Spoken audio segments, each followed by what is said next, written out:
Hi everyone. In this study we investigate the effect of collinearity among predictors in prediction models. Although collinearity is known to increase coefficient variance, when purely interested in predictive performance, it is not really considered a problem.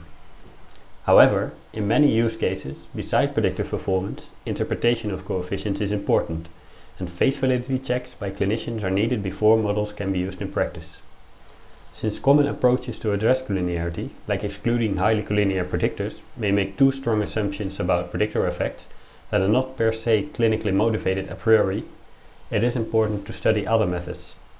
Here we compare 8 methods: standard logistic regression, 3 shrinkage-based methods, Lasso, Ridge and their elastic net combination, principal component analysis, and a similar method we here call linear autoencoder logistic regression, which not just determines the components based on the predictors, but also takes the outcome into account.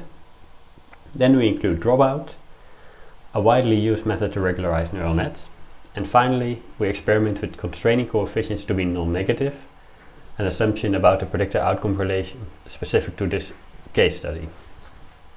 In our case study, we want to predict the risk of experiencing swallowing problems called dysphagia after radiotherapy for head and neck cancer patients. For such models, predictors often include the mean dose given to each organ important for being able to swallow, as radiation damage to healthy organs is what can cause the complications. The amount of radiation given to each organ is highly correlated among organs, as depicted here, specifically for organs lying close to each other.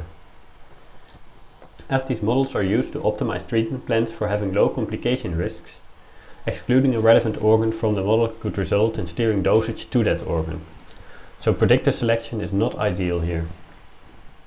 To study the effect of collinearity, we simulate data based on the real data from 750 head and neck cancer patients, and scale the covariance to obtain 2 degrees of collinearity. The 2 degrees of collinearity have median variable inflation factors of 5 and 43, and we'll now go to the results. In terms of predictive performance, calibration and discrimination, we observe hardly any difference when increasing collinearity. Although standard logistic regression showed worse calibration, the effect of collinearity is consistent across all methods, so I'll quickly go through these. So you hardly see any difference between the left and the right image. For Lasso, Ridge, for elastic net, principal component analysis, linear autoencoders, dropout, and non-negative logistic regression. So, we can confirm what was already known: collinearity does not seem to impact predictive performance in the simulations. When we look at coefficient estimation, we observe different results.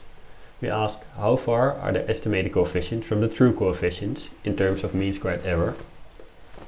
Remember that we have the true model in this simulation, which is the regression had much worse mean squared error.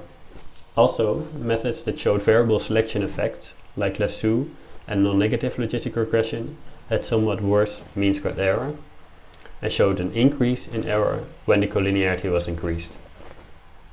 A second aspect of coefficient quality that we studied was what percentage of coefficients is expected to get the same sign when repeating the experiment. So just to quickly exemplify, if we have 2 models, one per repetition, what is the direction of each of the coefficients? 0, positive or negative? And what is the overlap between these? So in the example, only the middle coefficient is the same for both repetitions, resulting in a 1/3 overlap.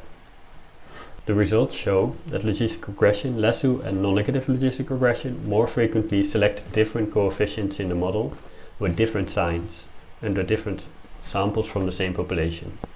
So they were less robust in terms of selecting the same coefficient. To conclude, as expected, we find no effect of collinearity on predictive performance. However, in terms of coefficient estimation, we found, particularly for standard logistic regression, but also for Lasso and non-negative logistic regression, that they are more influenced by collinearity and showed less consistency in the selection of coefficients. Finally, I'd like to thank our collaborators and mention that if you have any questions, feel free to email. Thank you and have a nice day.